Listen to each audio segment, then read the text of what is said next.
Aujourd'hui, les amis, je m'en vais sans barguigner vous recommander la lecture, malheureusement payante, mais c'est la vie, d'une série de papiers publiés par le site Les Jours, lancé il y a quelques semaines par d'anciens journalistes de Libération, dont les excellentissimes Isabelle Roberts et Raphaël Garrigos, alias Dr Garibert pour les fans, maîtres incontestés du journalisme d'information qui fait se poiler.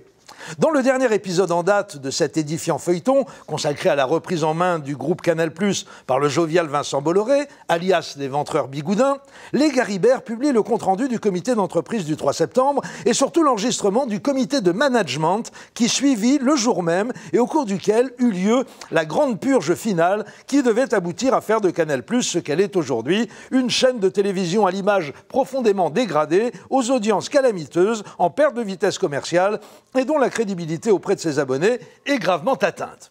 Grâce à cette publication, on peut se régaler des petites phrases distillées par le charismatique Vincent et de tous ces petits détails dans lesquels, c'est bien connu, Belzébuth niche. Souvenez-vous, tout avait commencé lors d'un premier comité de management le 6 juillet, au cours duquel Bolloré annonça le licenciement du directeur général de Canal, Rodolphe Belmer, et prit à partie le PDG, assis au premier rang, Bertrand Méheux, en ces termes délicats: « Mon cher Bertrand, ça fait 1 an que tu me demandes la tête de Rodolphe, maintenant que je la coupe, assume !» Délicieux. Puis, s'adressant à la centaine de cadres présents dans la salle, il leur balança: « Vous êtes tous arrogants, vous êtes insupportables, vous vous prenez tous pour des prix Nobel, mais nous, à Vivendi, on n'est pas des prix Nobel, mais on sait faire du business. » Sort de ce corps, Tony Montana. Et sur ces bonnes paroles, Bolloré indiqua à Méheux qu'il allait devoir partir, souhaita de bonnes vacances à tout le monde et leva la séance. Je vous laisse imaginer l'ambiance chez les cadres de Canal+, 2 mois plus tard, à l'ouverture du comité de management du 3 septembre. Alors que dans les minutes qui vont suivre, une bonne trentaine de cadres dirigeants sur la centaine présents dans la salle va apprendre qu'elle est virée, voilà comment Vincent Bolloré accueille les futurs licenciés à leur entrée.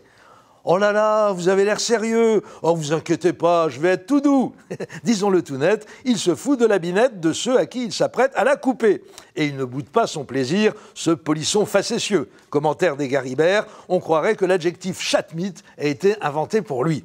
Et toujours aussi blagueur, il ouvre la séance par la déclaration suivante. « Avant l'été, je vous avais dit qu'on allait revoir la structure et l'organisation du groupe. J'espère que vous avez quand même pu passer un bon été et que vous n'avez pas eu trop peur des purges possibles. » Un vrai malade mental, je vous dis. Et sur sa lancée, que fait-il, ce grand capitaine d'industrie qui fait la fierté de l'entrepreneuriat hexagonal? Il fait monter sur scène les nouveaux membres de l'organigramme de la chaîne sous le regard incrédule de ceux qu'ils vont remplacer et dont Bolloré ne prendra même pas la peine de citer les noms. D'où certains pataquès, comme celui-ci, narré par les Garibert. En montant sur l'estrade, le nouveau patron d'ITélé, Guillaume Zeller, se félicite de pouvoir travailler en tandem avec l'actuelle directrice, Céline Pigalle. Sauf que Céline Pigalle est virée. Oups, je retire ce que j'ai dit, casse-toi connasse. Combien a coûté ce petit moment de plaisir sadique que s'est offert le Beria breton aux dépens de ses subalternes? 29 millions d'euros d'indemnité pour les purger, nous révèlent les Garibert qui concluent « Mais quand on n'aime pas, on ne compte pas ».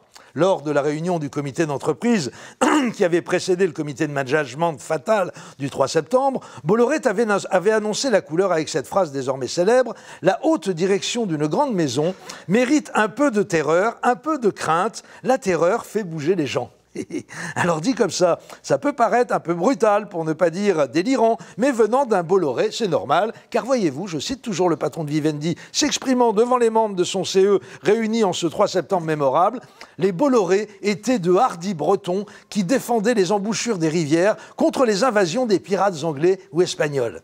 Je vous jure qu'il a prononcé cette phrase devant le CE, et dire qu'en France, tout le monde se fout de la gueule de Donald Trump. Ultime citation de cet héroïque descendant de gardien d'embouchure hardi, toujours daté du 3 septembre, la phrase de conclusion suivante: « Cela fait 45 ans que je travaille, je suis parti d'un groupe qui valait 1 euro, j'ai fait 2 chèques de 1 franc à l'époque, il capitalise maintenant 15 milliards, le groupe Bolloré, et il contrôle 25% des droits de vote de Vivendi. Here we are now, entertain us. Yeah, man! Amuse-toi bien surtout, hein, et bon courage à tous les malheureux qui sont obligés de travailler sous les ordres d'un psychopathe pareil. À dans 15 jours.